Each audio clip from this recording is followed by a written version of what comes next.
नमस्कार दोस्तों, स्वागत है आप सभी का। इंग्लिश कॉम्प्रीहेंशन का पेपर हम लोग डिस्कस करने जा रहे हैं। 3 मार्च 2020 का आपका जो क्वेश्चन पेपर था, उस पेपर का इंग्लिश वाला पार्ट जो है हम लोग पूरा डिटेल में डिस्कस करेंगे दोस्तों। CGL CCL का आपका पेपर है ये, और क्वेश्चंस कुछ इस तरह से हैं आपके सामने। देखें, फर्स्ट हमारा जो क्वेश्चन है, इसकी इंस्ट्रक्शंस हम लोग समझ लेते हैं। देखो क्या लिखा हुआ है, in the sentence identify the segment which contain grammatical error. इसके अंदर ये जो पर्टिकुलर आपका जो सेंटेंस है, इसके अंदर कुछ ना कुछ एरर है, ठीक है ना। अब हमको इसमें पता करना है कि कौन से सेगमेंट में इसमें एरर आ गया आपका, ठीक है। मतलब आपका ये जो फर्स्ट आपका जो क्वेश्चन है, ये हमारा एरर डिटेक्शन का क्वेश्चन है दोस्तों, ठीक है ना। ये हमारा एरर डिटेक्शन का क्वेश्चन है। इसमें पता करना है एरर हमारा कहाँ पर है। चलिए देख लेते हैं। तो ये यहाँ पर एक तो क्वेश्चन का एरर मुझे थोड़ा सा दिखाई दे गया कि ये मॉडर्न नहीं है, मॉडर्न है, R और N, ठीक। ये आपका क्वेश्चन का एरर है। यहाँ पर भी आपका ठीक मॉडर्न मैन है ये, तो ये एरर मैंने करेक्ट कर दिया। चलिए अब हम लोग शुरू करते हैं। तो दोस्तों ये देखो आप क्या लिखा हुआ है, the modern man is busy acquiring more and more wealth and designing ways to invest it in more sense pleasure, ठीक। अब इसके अंदर अगर हम लोग इसको देखें तो किस में एरर है, देखो द मॉडर्न मैन, अगर यहाँ पर हम देखें तो ये जो आपका मॉडर्न मैन जो लिखा हुआ है, ये आपका सिंगुलर सब्जेक्ट है, ठीक है ना दोस्तों। ये क्या है, आपका सिंगुलर सब्जेक्ट है, ठीक है ना। अब सिंगुलर सब्जेक्ट है मतलब इसके बाद जो वर्ब आपका आने वाला है वो भी क्या होगा, वो भी आपका सिंगुलर वर्ब हो जाएगा, ठीक है। तो ये आपका बिल्कुल बराबर है, सिंगुलर सब्जेक्ट वर्ब का यहाँ पर कोई भी एरर नहीं है, ठीक है। तो मॉडर्न मैन जो है वो बिजी है, किस काम में बिजी है, एक्वायरिंग, एक्वायर करने में, बिल्कुल इकट्ठा करने में, कलेक्ट करने में। क्या एक्वायर करने में, मोर एंड मोर, ज़्यादा से ज़्यादा वेल्थ, है ना, पैसा, धन दौलत, और उसके साथ क्या करने में। तो देखो एंड आ गया दोस्तों, ध्यान देना, एंड कंजंक्शन आ गया। तो जिस प्रकार से एंड के पहले जिस टेंस में या जिस टाइप में आपका सेंटेंस है, उसी तरह से एंड के बाद में भी आपका सेंटेंस चलेगा। इसका क्या मतलब है कि देखो इसके पहले जो है हमारा ING हो रहा है, ये आप देखो कंसेप्ट भी क्लियर करते जाओ, ठीक है ना, कि केवल आंसर्स हमको पता नहीं करना है, हमको इसका स्ट्रक्चर कैसे बना है, ये कैसे हो रहा है, एक एक इसकी जो है ना फंडामेंटल आपका जो है वो क्लियर करते जाओ दोस्तों साथ साथ, ठीक है ना। तो आप देखो एंड आ गया ना, तो एंड के पहले जिस तरह से सेंटेंस का फॉर्मेशन है, उसी तरह से जो है एंड के बाद में भी होने वाला है। मतलब देखो ये V1 ING का फॉर्म चल रहा है ना, तो एंड के बाद भी ING का फॉर्म चलेगा। तो देखो एंड डिजाइनिंग, ठीक है, एंड डिजाइन नहीं दिया, एंड डिजाइनिंग, तो बिल्कुल बराबर है। एंड डिजाइनिंग वेज टू, अलग अलग रास्ते, है ना, अलग अलग तरीके, टू, और टू जो आया तो टू के बाद जो है वर्ब का फर्स्ट फॉर्म आने वाला है, ठीक है। तो वेज टू, यहाँ तक तो हमारा बिल्कुल सही जा रहा है। देखो स्ट्रक्चर के फॉर्म में कोई प्रॉब्लम नहीं आ रहा है। मॉडर्न मैन सिंगुलर नाउन, उसके बाद इज आ गया सिंगुलर वर्ब, ठीक, कोई दिक्कत नहीं। वो बिजी है, ठीक है, किस काम में बिजी, एक्वायर करने में, तो उसमें ING लगाएंगे, ठीक है। एक्वायरिंग मोर एंड मोर, ज्यादा से ज्यादा वेल्थ, ठीक। अब एंड आया तो उसके बाद एक्वायरिंग इधर है, तो इधर भी डिजाइनिंग हो जाएगा, ठीक है। क्या डिजाइनिंग, वेज, रास्ते, है ना, ये आपका प्लूरल में ही होगा, ये आपका जो है प्लूरल नाउन ही होगा, ठीक है, वेज। क्यों, अब देखो टू के बाद वर्ब का फर्स्ट फॉर्म, तो टू इन्वेस्ट, ये भी सही, टू इन्वेस्ट इट। अब ये इट प्रोनाउन किसके लिए है, ध्यान देना, ये इट जो प्रोनाउन है ये किसके लिए, टू इन्वेस्ट इट। तो इन्वेस्ट इट किसके लिए, modern man is busy acquiring more and more wealth and designing ways to invest it, है ना, in more and more sense pleasure. तो invest it in more and more sense pleasure, तो ये wealth की बात हो रही है ना, क्या इन्वेस्ट करने की बात हो रही है, इट क्या है, इट प्रोनाउन किसके लिए यूज हुआ है, वेल्थ के लिए। तो ये आपका जो है ये भी बिल्कुल, इट का यूज भी बिल्कुल प्रॉपर है, ठीक है। तो invest it in more sense pleasure, तो यहाँ हमको कुछ गड़बड़ दिख रहा है दोस्तों, है ना, सेंस प्लेजर, यहाँ पर कुछ ना कुछ आपका एरर क्यों एरर आ रहा है। देखो आप, ये क्या है हमारा, नाउन है, ध्यान देना दोस्तों, ये क्या है हमारा नाउन है, ठीक है ना। तो मतलब ये हमारा क्या होना चाहिए, ये हमारा एडजेक्टिव होना चाहिए, ठीक है। तो एडजेक्टिव सेंस नहीं होता है, ठीक है, तो इसके बदले हम लगा देंगे सेंसुअल। क्या हो जाएगा, ये हो जाएगा सेंसुअल, सेंसुअल प्लेजर, ठीक है। सेंसुअल प्लेजर की बात हो रही है, मतलब एक तरह से फिजिकल प्लेजर की बात हो रही है, फिजिकल प्लेजर, ठीक है। प्लेजर ड्यू टू टच, है ना, ड्यू टू टच एंड, है ना, उस तरीके के जो इंटीमेट जो प्लेजर सेंस में जो प्लेजर की बात हो रही है उसकी बात हो रही है। एक क्लोज कॉन्टेक्ट की जो बात है उसकी बात हो रही है, सेंसुअल प्लेजर की बात हो रही है। मतलब यहाँ पे इसमें लास्ट वाले में हमारा रॉन्ग है, तो ये इसमें ये जो है हमारा इन मोर सेंस प्लेजर, ये हमारा एरर हो गया। बाकी के जो है हमारे कोई भी wrong, modern man is busy correct है, acquiring more and more wealth में कोई प्रॉब्लम नहीं है, और designing ways to invest it, ठीक है, ये भी कोई इशू नहीं है। फर्स्ट वाला जो है हमारा, ये हमारा ऑप्शन एरर का ऑप्शन है हमारा, ठीक है दोस्तों। क्लियर हुआ, इस तरीके से इस अप्रोच से हम लोग क्वेश्चंस को सॉल्व करने वाले हैं। देखो नेक्स्ट क्वेश्चन आपका, यहाँ पर हमको select the correct indirect form, indirect form हमको यहाँ पर सिलेक्ट करना है, ठीक है ना। देखो क्या लिखा हुआ है, he said to me what are you doing. अब इसमें एक चीज़ ध्यान दो, है ना, ये जो आपका पूरा का पूरा जो सेंटेंस है ये तो डायरेक्ट सेंस में है, डायरेक्ट स्पीच में है। कौन से स्पीच में है, डायरेक्ट स्पीच में है। पर अब इसमें दो पार्ट हैं, ठीक है, एक पार्ट तो ये इन्वर्टेड कॉमा के अंदर, और दूसरा पार्ट जो है इन्वर्टेड कॉमा के बाहर, ठीक है ना। तो ये जो इन्वर्टेड कॉमा के जो बाहर वाला जो पार्ट है इसको बोलते हैं रिपोर्टिंग वर्ब, ठीक है ना, इसको क्या बोलते हैं, रिपोर्टिंग वर्ब बोलते हैं। और ये जो है ये आपका रिपोर्टेड स्पीच बोलते हैं, इसको क्या कहता है, रिपोर्टेड स्पीच इसको कहा जाता है, ठीक है ना। अब ये जैसे ये ईडी है, वर्ब का सेकंड फॉर्म है, तो बाकी हमारा जो इनडायरेक्ट होगा उसमें भी वर्ब का सेकंड फॉर्म होगा। ये देखो V2 है ना, ये भी V2 और V2, तो यहाँ पर सारा वर्ब का सेकेंड फॉर्म होने वाला है। ये जो रिपोर्टिंग स्पीच में देखो अपने को देखना है, जिस तरह से सेंटेंस है यहाँ पे उसके हिसाब से अलग अलग रूल्स हमारा लगता है। जैसे हम लोग अगर बात करें ये डायरेक्ट और दूसरा इनडायरेक्ट, ठीक है ना, इनडायरेक्ट। अब डायरेक्ट में आप देखो ये किस फॉर्म में है, आपका इंट्रोगेटिव फॉर्म में है। किस फॉर्म में है, इंट्रो।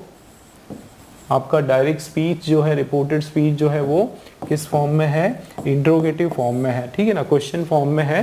तो अब हमको जो है इसको इंट्रोगेटिव फॉर्म को चेंज करके हमको असर्टिव में करना है, ठीक है। असर्टिव मतलब हमको जो है स्टेटमेंट, नॉर्मल जो है स्टेटमेंट उस फॉर्म में चेंज करना है, मतलब उसको क्वेश्चन में नहीं रखना है, ठीक है, नॉर्मल स्टेटमेंट के फॉर्म में चेंज करना है, ठीक है। दूसरा हमको क्या देखना है, देखो यहाँ पर क्या लिखा हुआ है, तो सेड, जो सेड वर्ड है वो चेंज हो जाएगा आस्क में, ठीक है।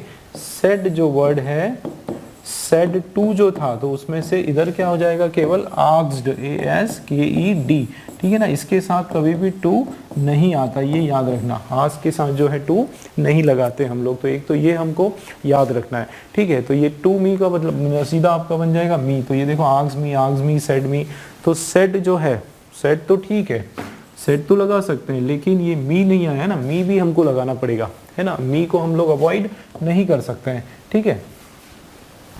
तो ask me said that what, है ना, तो he said what I had been doing. चलिए देखते हैं। तो अब यहाँ पर देखो आपका ये क्या है, ये आपका प्रेजेंट टेंस में है, तो वो आपका कन्वर्ट हो जाएगा पास्ट टेंस। मतलब आपका जो है ये एक प्रेजेंट कंटिन्यूस है, ये जो है आपका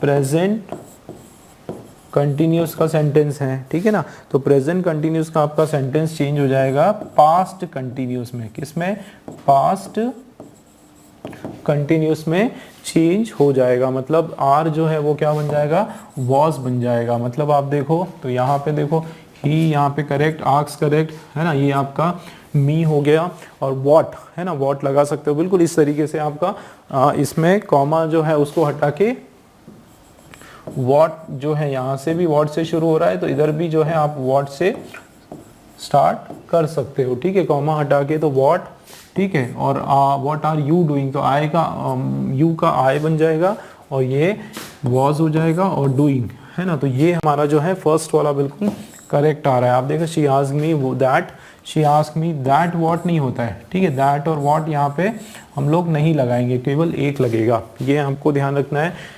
ही सेड, मी नहीं आ रहा है, ठीक है, मी हमको लगाना है, तो हैड बीन भी नहीं आएगा, वैसे भी परफेक्ट कंटिन्यूस टेंस का यहाँ पर नहीं लगाना है। तो he said what I was doing, तो ही सेड दैट व्हाट, है ना। तो ये दैट और व्हाट का कॉम्बिनेशन नहीं आने वाला है, मतलब हमारा ये वाला जो है he asked me what I was doing जो है बिल्कुल हमारा करेक्ट हो जाएगा दोस्तों, ठीक है ना।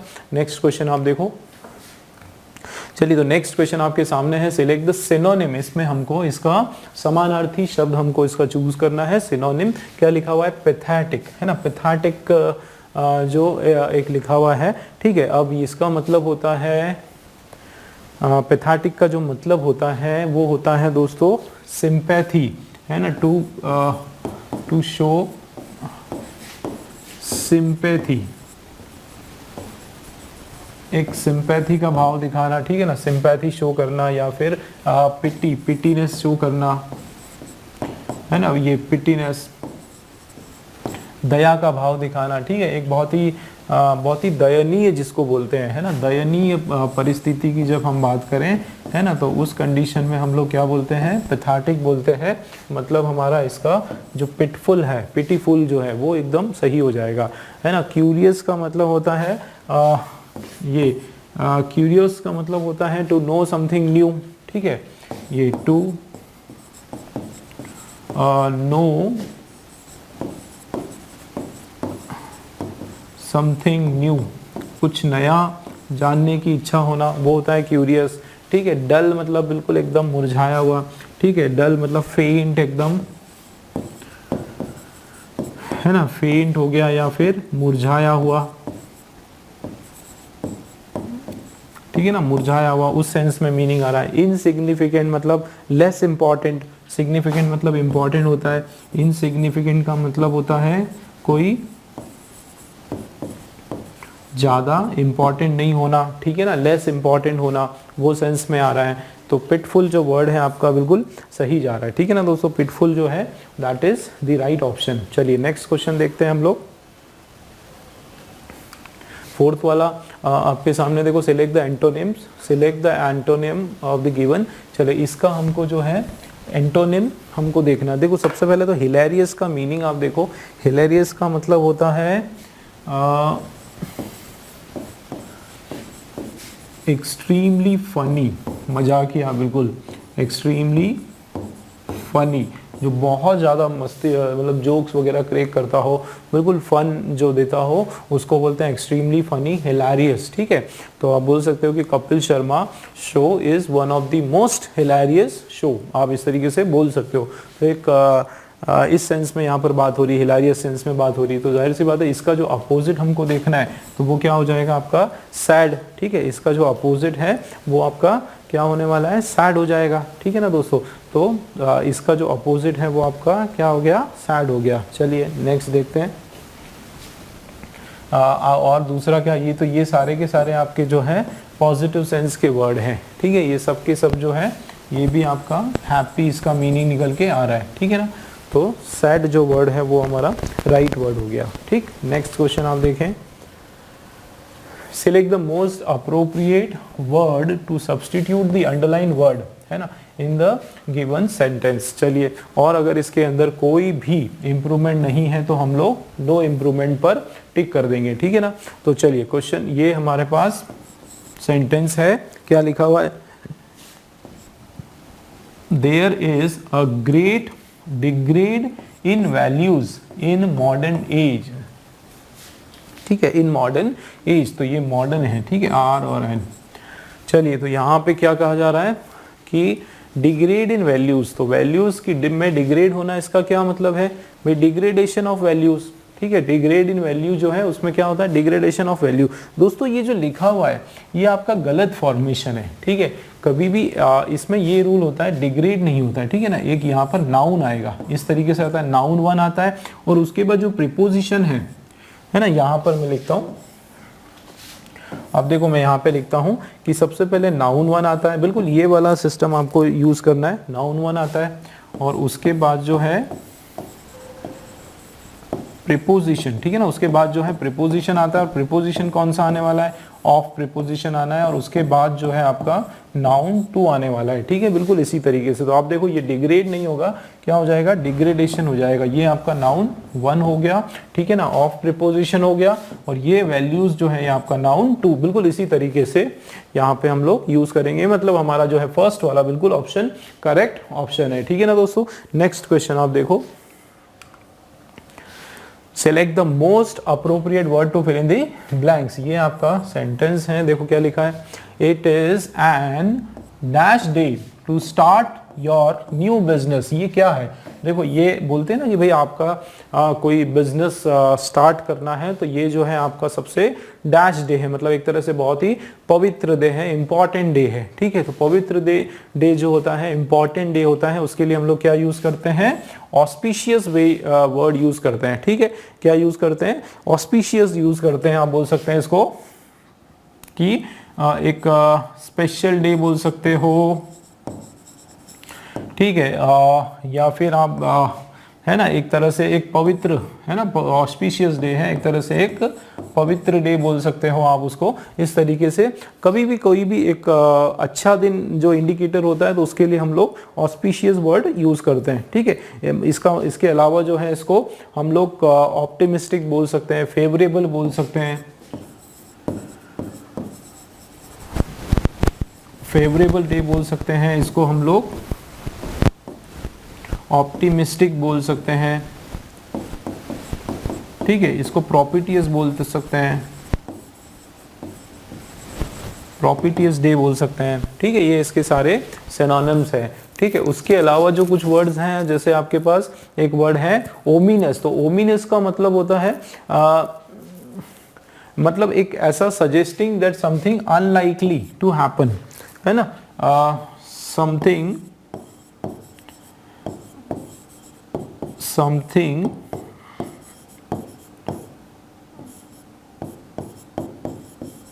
अनलाइकली टू हैपन, कुछ ऐसा बुरा होने वाला है ना, मतलब कुछ एक नेगेटिव सेंस का आपका ये वर्ड है। कौन से सेंस का, नेगेटिव सेंस का कोई वर्ड है। ओकेजनल का मतलब होता है कभी कभार, है ना, नॉट ऑफन। ओकेजनल का मतलब होता है नॉट ऑफन, कभी कभार, ठीक है। और ओकेजनल आपका नॉट ऑफन, जिसका मतलब है कभी कभार। और ये ऑडेशियस का मतलब होता है बोल्ड डे, बोल्ड, ठीक है, बोल्ड या फिर फियरलेस, बोल्ड या फिर फियरलेस। तो ये इसके मीनिंग में नहीं आ रहा है, मतलब हमारा ये जो वर्ड है आपका ऑस्पिशियस बिल्कुल राइट वर्ड है, ठीक है ना। नेक्स्ट हम लोग देखते हैं, चलिए नेक्स्ट हमारे पास है इन द फॉलोइंग पैसेज। कुछ ऐसे वर्ड्स जो है वो डिलीट किए गए हैं या हटाए गए हैं, ठीक है। जो ब्लैंक हम लोगों ने लिए हैं, ये आपका बेसिकली क्लोज टेस्ट है, क्लोज, है ना, क्लोज टेस्ट का ये आपका पैसेज है, ठीक है। इसके अंदर आपके ब्लैंक्स दिए हुए हैं, है ना। और ये देखो 82, 83, तो ये 82 बेसिकली 82 7th नंबर है, 82 जो है हमारा वो 7th नंबर है, ठीक है ना। तो उसका ब्लैंक में 4 ऑप्शंस है, ठीक है। 83 का नेक्स्ट स्लाइड में आपको मिल जाएगा। तो ये क्लोज टेस्ट के क्वेश्चंस हैं। पहले पूरा पैराग्राफ हम लोग एक बार पढ़ लेते हैं, ठीक है। ट्राई करते हैं उसका एक बेसिक क्या अंडरस्टैंडिंग उसमें से निकल कर आ रहा है, ठीक है। तो पूरा एक पढ़ते हैं पहले। क्या लिखा है देखो, machines were made to be man servants yet man has grown so dash on them that they are in a fair way to become his dash. Already men spend most of their lives looking after and waiting dash machines. Machines are very stem bosses. They must be fed with coal and dash petrol to drink and oil to wash with and must be kept at n dash temperature. तो ये अगर आप इसका पूरा यहाँ से लेकर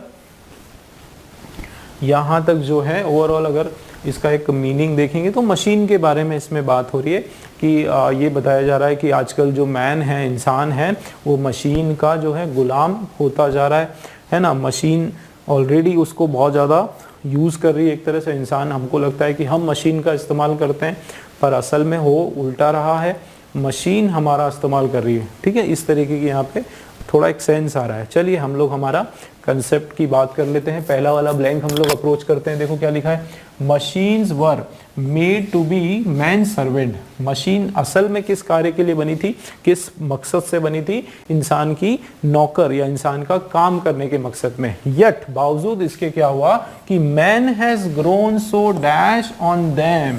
तो इंसान जो है वो उसके ऊपर बहुत ज़्यादा वो हो गया है ना, ग्रोन सो डैश हो गया। अब दोस्तों मैंने क्या बताया था, पहला जो पेपर हमने किया था मैंने बताया था कि आप क्या कोशिश करो, जो हमारे ये ब्लैंक है इसके बारे में मैक्सिमम इंफॉर्मेशन निकालने की कोशिश करो। ठीक है ना, ज़्यादा से ज़्यादा इंफॉर्मेशन निकालो कि वो नाउन है कि प्रोनाउन है, कि वो पॉजिटिव सेंस में है कि नेगेटिव सेंस में, ये सारी इंफॉर्मेशन निकालने की कोशिश करो। ठीक है, चलिए ट्राई मारते हैं। देखो मशीन जो है पहले तो वो किसके लिए बनी थी, मैन के सर्वेंट की तरह या उस तरह उपयोग में आने के लिए बनी थी, बनाई गई थी। ठीक, लेकिन आगे क्या हो गया, देखो यट आ गया ना, तो अगर इधर नेगेटिव या इधर नेगेटिव तो यहाँ पॉजिटिव, पूरा अपोजिट सेंस दे देगा यट, है ना। यट का काम ही यही होता है, एक यट हो गया, एक आपका बट हो गया, और एक आपका ऑल्दो, दो, ये सारे जो वर्ड्स हैं ये आपके यही काम करते हैं कि इधर अगर पॉजिटिव सेंस तो इधर नेगेटिव, इधर अगर नेगेटिव सेंस तो इधर पॉजिटिव, अपोजिट सेंटेंस को जोड़ने के काम करते हैं। तो अगर मैं बोलूँ कि यहाँ पर देखो मेड फॉर मैन सर्वेंट है ना, पर yet man is grown so dash, तो मैन जो है उसके ऊपर इतना ज्यादा क्या हो गया, सो डैश हो गया। मैन उसके ऊपर क्या हो गया, सो डैश हो गया। तो मतलब यहाँ पर कोई एडजेक्टिव आना है ना, डैश ऑन देम है ना, तो सो डैश ऑन देम, तो ये कोई ना कोई अच्छा सो हाँ डैश एडजेक्टिव का सेंस आ रहा है यहाँ पे, कोई एडजेक्टिव आना चाहिए। ठीक है, या फिर किस सेंस में आना चाहिए ये भी बताओ कि भाई किसी न किसी इंसान उस पर डैश हो गया, एक नेगेटिव सेंस में आ रहा है। ठीक है, चलिए देख लेते हैं ऑप्शन क्या है हमारे पास। तो ग्रोन सो, तो yet man has grown so क्या, तो ये डिपेंडेंट का मतलब है निर्भर, है ना। बिल्कुल ये सेंस आ रहा है आपका 7th वाला कि इंसान जो है, मशीन जो है असल में तो वो सर्वेंट की तरह बनी थी। ठीक है, इसलिए बनाई गई थी कि वो हमेशा इंसान की सेवा करे। लेकिन आखिर में हुआ क्या कि मैन जो है वो खुद ही उसके ऊपर इतना निर्भर हो गया, सो डिपेंडेंट, है ना। सो इन्फीरियर का मतलब होता है छोटा, है ना। इन्फीरियर का मतलब होता है छोटा, तो यहाँ पे छोटे के सेंस में नहीं हो रहा, हेल्पलेस, है ना। Man has grown so helpless on them, तो ग्रोन तो हेल्पलेस नहीं होता, बिकम हेल्पलेस होता है। ठीक है ना, ग्रोन के साथ हेल्पलेस नहीं होगा, बिकम के साथ हेल्पलेस हो सकता था।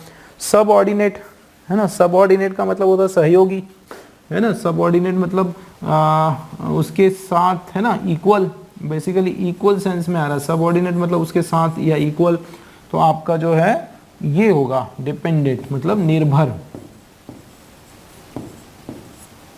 क्या आ जाएगा सही है इसका सेंस, निर्भर, कि इंसान जो है मैन जो है वो इतना ज्यादा ग्रो हो गया, क्या डिपेंडेंट हो गया, grown so dependent on them कौन है, मशीन, है ना। इतना हो गया मशीन पे डिपेंडेंट कि that they are in a fair way to become his dash. अब ऐसा लग रहा है कि जैसे वो एक तरह से इन मशीन का, हिज मतलब डैश, इस मशीन का क्या बनने वाला है, मशीन का एक तरह से कुछ बनने वाला है। तो डैश देख लेते हैं नेक्स्ट में क्या है। तो ये देखो यहाँ पे टू बिकम हिज क्या, एडमिनिस्ट्रेटर नहीं। ठीक है, they are in a fair way to become his क्या, उसका क्या, एडमिनिस्ट्रेटर या मास्टर्स या विक्टिम्स या सेल्व्स, है ना। तो यहाँ पे किसकी बात हो रही है, मास्टर्स की बात हो रही है। ऐसा लग रहा है जैसे कि मशीन जो है वो उसके मास्टर बनती जा रही है, मशीन उसका क्या बनते जा रही है, उसका बॉस बनते जा रही है ना। मशीन उसके ऊपर हावी होते जा रही है। ठीक है, मशीन जो है उसकी बात हो रही है। एडमिनिस्ट्रेटर तो होगा नहीं क्योंकि वो एडमिनिस्ट्रेशन करने की तो बात नहीं हो रही है। विक्टिम्स, पीड़ित, विक्टिम का मतलब है पीड़ित, तो मशीन उसकी पीड़ित नहीं हो रही है है ना, पीड़ित नहीं आएगा। फिर सेल्फ नहीं, ये स्लेव्स हैं, ये स्लेव्स, SLAVES, स्लेव्स। तो मशीन उसकी गुलाम, स्लेव्स का मतलब है गुलाम, तो गुलाम का यहाँ पे सेंस नहीं हो रहा है, ठीक है ना। पीड़ित, पीड़ित की बात हो रही, पीड़ित में प में बड़ी की आएगी। चलिए हिंदी भी सुधारनी पड़ेगी मुझे, ठीक है ना। पीड़ित, तो ये आपका पीड़ित के सेंस में आ रहा है। एडमिनिस्ट्रेटर तो नहीं हो रहा था। मास्टर जो वर्ड है हमारा बिल्कुल यहाँ पर सही हो जाएगा दोस्तों, ठीक है ना, मास्टर वर्ड, क्योंकि देखो इसका सेंस देखो, मशीन की बात हो रही है, ऐसा लग रहा है कि जैसे मशीनें जो है वो उसकी मास्टर बनती जा रही है, उसकी बॉस बनती जा रही है, ठीक है। नेक्स्ट हम लोग देखते हैं 80, ये जो 83 है ये आपका एक्चुअली 8 है ये, ठीक है, ये वाला क्वेश्चन है। चलिए नेक्स्ट क्वेश्चन हम देखते हैं, ये वाला क्वेश्चन 84 वाला, ये ब्लैंक, ये इसके जो ऑप्शंस हैं आपके यहाँ पर, इसके 4 ऑप्शंस हैं। चलिए क्या लिखा है, यहाँ तक तो हमने कर लिया। Become his masters, already man spend most of their lives looking after and waiting dash machines. देखो पहले से ही, एक्सक्यूज मी, देखो क्या बताया जा रहा है, पहले से ही जो है ऑलरेडी मैन, मतलब पहले से ही इंसान जो है उन्होंने इतना कुछ स्पेंड कर दिया, अपना जो जीवन है, अपने जीवन का इतना हिस्सा उन्होंने स्पेंड कर दिया किसके ऊपर, अपनी जो लाइफ का, लुकिंग आफ्टर, एक तो मशीन की देखरेख करने में, और वेटिंग डैश मशीन्स, है ना। तो लुकिंग आफ्टर एंड वेटिंग, देखो मशीन के मतलब का यहाँ पर मतलब है कि सभी, आजकल हम लोग मोबाइल्स का आप देखो उसका भी कितना ज़्यादा दुरुपयोग होता है, टेलीविज़न हम लोग कितना ज़्यादा यूज़ करते हैं, हर चीज़ में तो मशीन यूज़ हो रही है। तो वो यही बता रहे हैं कि पहले से ही मतलब ऐसा हो गया कि इंसान की जो ज़्यादातर जो उसका जीवन का जो हिस्सा है वो मशीन कंट्रोल करती है, ठीक है। वो मशीन को देख रेख करने में, मशीन को रिपेयर करने में, मशीन पर स्पेंड करती है ना। तो ये वही बात हो रही है कि looking after and waiting machine. तो वेटिंग के साथ क्या आएगा हमारा, वेटिंग के साथ कौन सा प्रीपोजिशन लगने वाला है ना। तो वेटिंग डैश मशीन्स, तो वेटिंग फ्रॉम मशीन्स, है ना, फ्रॉम मशीन्स से नहीं आएगा। वेटिंग इनटू मशीन, है ना, वोटिंग के अंदर, के अंदर इस सेंस में भी नहीं आ रहा है। तो वेटिंग अंडर मशीन, मशीन के नीचे, है ना, के नीचे, वो भी नहीं आएगा, ठीक है ना, वो भी नहीं आएगा। मतलब ये हमारा अपॉन हो सकता है या ऑन भी हो सकता है ना, वेटिंग ऑन मशीन या वेटिंग अपॉन, यहाँ पर आपका ऑन भी हो सकता है और अपॉन भी हो सकता है, ठीक है। तो looking after and waiting on या वेटिंग अपॉन मशीन की, मशीनों के लिए इंतजार करना, मशीनों पे दिन भर उसके ऊपर निर्भर रहना, उस सेंस में यहाँ पर बात हो रही है, ठीक है ना। चलिए, तो machines are very stern bosses, they must be fed with coals and dash petrol. देखते हैं आगे क्या है, ये वाला क्वेश्चन हमारा 85। देखो तो क्या यहाँ पर बताया जा रहा है कि machines are very stern bosses, एक तरह से मशीन जो है वो अब हमारी बॉस बनती जा रही है, ठीक है। स्टेम नहीं होगा यहाँ पे, स्टर्न होगा, ठीक है, RN, बहुत ही ज़्यादा स्ट्रॉन्ग बॉस बनती जा रही है, हमारा एकदम मजबूत।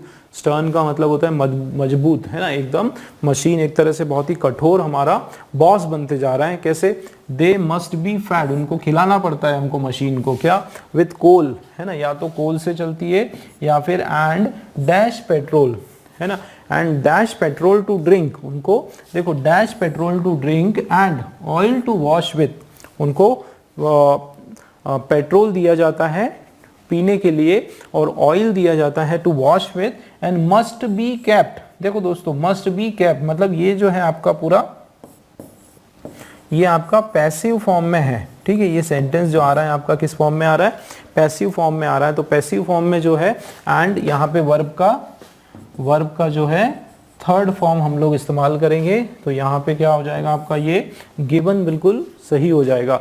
देखो, दे मस्ट बी फेड, उनको खाना भी कोल के रूप में उनको खाना दिया जाना है और उनको पेट्रोल दिया जाना है ना। ये क्या हो जाएगा, गिवन, पेट्रोल दिया जाना है पीने के लिए, ठीक है, टू ड्रिंक, है ना, और ऑयल जो है वो दिया जाना है, ठीक है, with, and must be kept, उनको रखा जाना है, एट, किस, must be kept at dash temperature पर उनको रखा जाना है। ठीक है, ये हम लोग इस पर आ गए।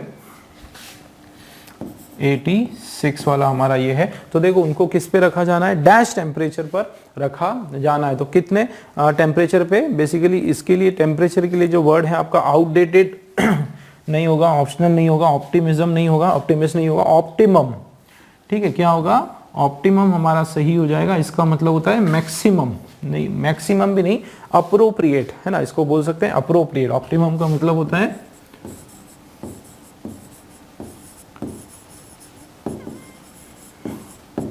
ना अप्रोप्रिएट, जितना टेम्परेचर, जितने टेम्परेचर की जो रिक्वायरमेंट होती है उतने टेम्परेचर पे उसको रखना पड़ेगा हमको, तब जाके मशीन जो है काम करेगी। मतलब हम लोग ना बहुत कम टेम्परेचर पे रख सकते हैं ना बहुत ज़्यादा टेम्परेचर, जो टेम्परेचर उसका ऑप्टिमम टेम्परेचर, जो अप्रोप्रिएट टेम्परेचर है, एक्यूरेट जो टेम्परेचर है उस पर रखना पड़ेगा। ठीक है ना। आउटडेटेड का मतलब है पास जो डेट पुराना जो है वो काफ़ी पुराना, उस सेंस में आ रहा है। ऑप्शनल में ऑप्शन की बात हो रही है।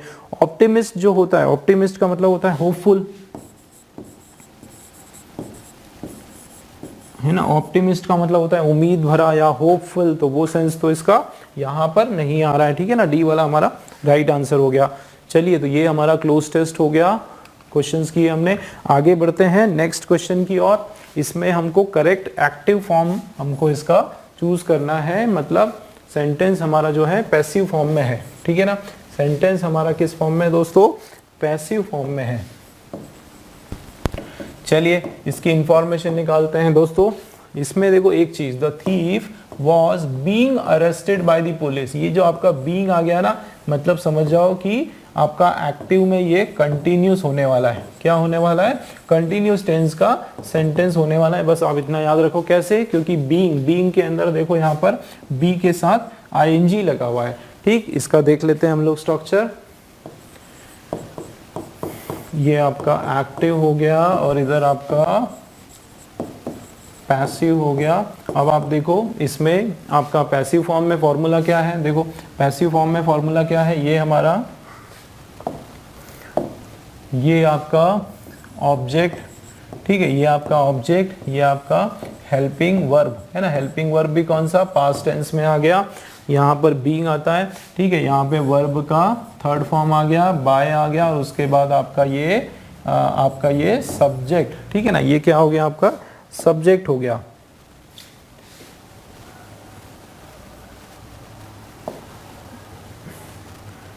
ठीक है दोस्तों, ये देखो आप, तो सब्जेक्ट हो गया। अब हम क्या करते हैं,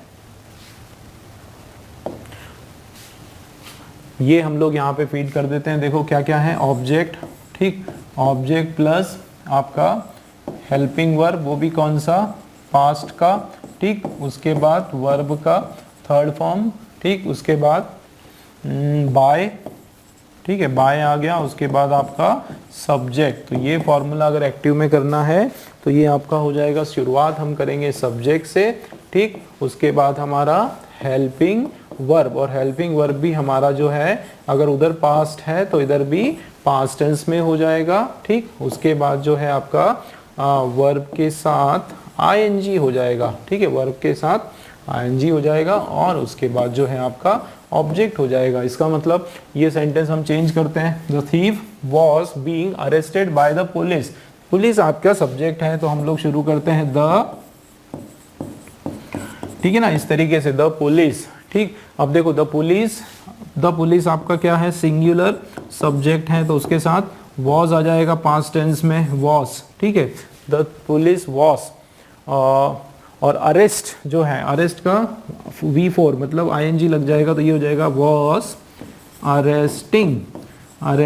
किसको अरेस्ट कर रही है पुलिस, द थीफ। बिल्कुल इस तरीके से आज आपका हो जाएगा, the police was arresting the thief. तो वॉज होगा कि वर होगा, ये डिपेंड करता है कि हमारा पुलिस जो है वो सिंगुलर है कि प्लूरल है। तो यहाँ पे देखो बाय द पुलिस, तो द पुलिस जो है ये आपका सिंगुलर सब्जेक्ट यहाँ पे लिया गया, ठीक है, क्या हो गया, सिंगुलर सब्जेक्ट लिया गया, ठीक है, आईएनजी के फॉर्म में। दोस्तों एक चीज याद रखो कि आईएनजी आएगा, बस उसी से आप आंसर पता कर सकते हो। सबसे बढ़िया मैं आपको ट्रिक बताता हूँ, ट्रिक मैंने शुरू में ही बताई है ना, कि आईएनजी बीइंग अगर आया मतलब आपका कंटिन्यूस टेंस का ये सेंटेंस है, ठीक है ना। एक्टिव में कंटिन्यूस फॉर्म में होगा। देखो कंटिन्यूस में अगर आप चारों में देखोगे केवल एक सेंटेंस के अंदर आपका आईएनजी लगा हुआ है ना। वैसे ही जो बच्चों को जैसे मीनिंग समझ में नहीं आया, बहुत आसानी से वो पता कर सकता है केवल अगर एक चीज अगर उसको पता है तो, ठीक है ना। क्या कि बीइंग अगर आया मतलब आपका सेंटेंस एक्टिव में कंटिन्यूस टेंस का होगा, ठीक है ना। बस इतना सा याद रहेगा तो आप आंसर बहुत आसानी से पता कर सकते हो। देखो ईडी लगा, ईडी लगा, ईडी लगा, ये सब नहीं होने वाला है, परफेक्ट में नहीं होने वाला है, ठीक। फर्स्ट वाला हमारा राइट आंसर है, ठीक है दोस्तों।